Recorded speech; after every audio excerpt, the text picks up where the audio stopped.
இந்த மகர ராசிக்கு பார்த்தீங்கன்னு வச்சுக்கோங்க, காலபுருஷ தத்துவத்திற்கு 10வது ராசி கர்ம ராசின்னு சொல்லுவாங்க. ஆக்சுவலி இது கர்ம ராசியாக பார்த்தீங்கன்னா கர்மங்களை போக்கக்கூடிய ராசி, இல்லை கர்மங்களை நிவர்த்தி செய்யக்கூடிய ராசின்னு சொல்ல முடியும். ஏன்னா இந்த ராசி தான் பார்த்தீங்கன்னா, இந்த ராசிக்காரங்கிட்ட போய் சும்மா ஒரு விஷயத்தை நீங்கள் சொல்லிட்டு வந்தீங்கன்னா போதும், உங்களோட பிரச்சனை எல்லாம் உடனே தீர்ந்துடும்.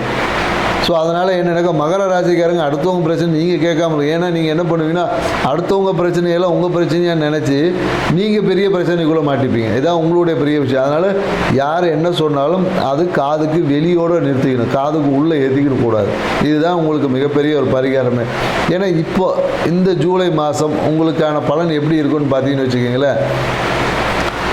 இந்த காலகட்டத்தில் நீங்கள் என்னென்னாக்கா உங்களுடைய பெரிய வியாதிகள், உங்களுக்கு தீராத பிரச்சனைகள் அப்படின்னு நினச்ச விஷயங்கள்லாம் தீர்க்கக்கூடிய பிரச்சனையாக மாறுவதற்கான ஒரு வாய்ப்புகள் இருக்குது. ஸோ அதனால் என்னென்னாக்கா நீங்கள் பிரச்சனைகளை தீராத பிரச்சனை தீர்க்கக்கூடிய விஷயமா இருக்குது. அதே போல் என்னென்னாக்கா இந்த வாகனம் சார்ந்த விஷயத்தில் கொஞ்சம் கவனம் தேவை. ஏன்னா வாகனத்தில் பயணிக்கும் போது வாகனம் நிறைய பேருக்கு விபத்து ஏற்படுவதற்கான சாத்தியக்கூறுகள் அதிகமாக இருக்குது. வாகனத்தில் போகும்போது மிகுந்த எச்சரிக்கை கவனம் தேவை. ஏன்னா வாகனத்தை ரேஷ் டிரைவிங்கில் இந்த காலகட்டத்தில் மகர ராசிக்காரங்க பண்ணக்கூடாது. அதனால் மிகுந்த எச்சரிக்கை. ஏன்னா இந்த காலத்தில் ஃப்ரெண்ட்ஸோடைய ஒரு தூண்டுதல் அதிகமாக இருக்கும். வாகனத்தை ஓட்டலாம், நீ ஓட்டு நான் ஓட்டுன்னு சொல்லி அந்த ஹார்ஸ் டிரைவிங் சொல்லக்கூடிய ரொம்ப வேகமாக பயணிப்பதை, குறிப்பாக வாகனத்தில் பயணிக்கிறது குறைச்சிக்கணும். ஏன்னா வாகனம் விபத்துக்குள்ளாவதற்கான சாத்தியக்கூறுகள் அதிகமாக இருக்கிறது. ஸோ மேலும் பார்த்தீங்கன்னு வச்சுக்கோங்களேன், இந்த காலகட்டத்தில் இந்த நரம்பு சார்ந்த விஷயம் சொல்ல முடியும். நரம்பு சார்ந்த விஷயம், இந்த ஸ்கின் அலர்ஜிஸ் சொல்லுவோம் இல்லையா, இது எல்லாமே ஏற்படும். அதாவது என்னென்னாக்கா பெரும்பாலும் என்னென்னாக்கா இந்த மகர ராசிக்காரர் இப்போ ஏன்னா இந்த கொரோனா தொற்றுலாம் வந்துட்டு இருக்கு சொன்னாங்க. இது குறிப்பாக மகர ராசிக்காரர்களுக்கு அதிகமாக பாதிக்கிறதுக்கான ஒரு சாத்தியக்கூறும் இருக்குது. பயப்பட தேவையில்லை, ஆனால் வந்தாலும் சரியாகிடும். ஸோ நீங்கள் இதுக்கு என்ன பண்ணலாம் அப்படின்னீங்கன்னா, இப்போ மகர ராசிக்காரர்களுக்கு இந்த விஷயத்துலேருந்து வெளிவருவதற்கான பரிகாரம் என்னென்னாக்கா, எந்த விஷயம் நீங்கள் சாப்பிட்டீங்கனாலும் அதில் ஒரு 3 மிளகை கொஞ்சம் சேர்த்து சாப்பிட்டுங்க. இதுதான் உங்களுக்கு பரிகாரமே. நீங்கள் கொரோனா வந்ததுக்கு நீங்கள் எந்த ஜூஸ் குடிச்சு இல்லை சூப் குடிக்க சொல்லுவாங்க இல்லையா, அது கூட 3 மிளகை நீங்கள் எடுத்து போட்டு சாப்பிட்டு அதை ஜூஸாவோ இல்லை சூப்பாவோ இல்லை கஷாயமாக வச்சு குடிச்சிங்கனாலும் மிளகு சேர்க்க உங்கள் வாழ்க்கை எல்லா நோய்த்தன்மையிலேருந்தும் பிரச்சனையிலேருந்து கண்டிப்பாக வெளிவருவீங்க. ஸோ அதனால் நீங்கள் மிளகை கையில் எடுத்துக்குங்க. மேலும் என்னென்னாக்கா இந்த சுக்குமல்லி விஷயம் சொல்லுவாங்க இல்லையா, அதையும் நீங்கள் சேர்த்துக்கலாம். ஏன்னா இங்கே என்ன சொல்லுவாங்க, சுக்குக்கு மிஞ்சிய மருந்து இல்லை, சுப்பிரமணியக்கு மிஞ்சிய தெய்வம் இல்லைன்னு சொல்லுவாங்க இல்லையா, நீங்கள் அதையும் நீங்கள் சாப்பிடலாம். ஏன்னா இந்த காலகட்டம் உங்களை நோய் தாக்கம் என்பது ஏதாவது ஒரு விதத்தில் நோய் தொற்றுகள் என்பது ஏற்படும்.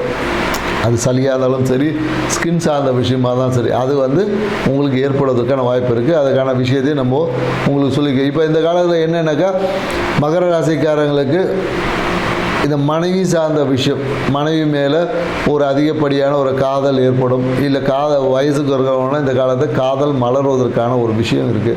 ஸோ அதனால் எச்சரிக்கையாக இருக்கணும். காதல் மலர்றதுக்காக சரியான நபரை காதலிக்கணும் இல்லையா. தேவையற்ற யாராவது ஒரு பிரச்சனையை சிக்கி காதல் பிரச்சனைக்குரியவும் மாறிடும். ஸோ அதனால் காதலிக்கிறவங்களாக இருந்தால் ரொம்ப கவனமாக இருந்துக்குங்க. ஏன்னா காதல் பிரச்சனைக்குரியதாக மாறும். அதே கல்யாணம் பண்ண மனைவியை நீங்கள் காதலிச்சிங்கன்னா அது சுபமாக முடியும், சுகமாக இருக்கும். ஸோ மேலும் என்னன்னு சொல்லணும்னா, உங்களுக்கு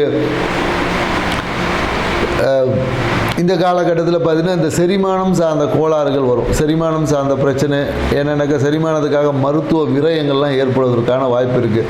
ஸோ அதனால் உங்களுக்கு ஜீரணத்தன்மை, முறையான உணவு பழக்கம் இந்த காலகட்டத்தில் நீங்கள் மெயின்டைன் பண்ணிங்கன்னா மகர ராசிக்காரர்களுக்கு இந்த மாதம் சிறப்பான ஒரு மாதமாக இருக்கும்.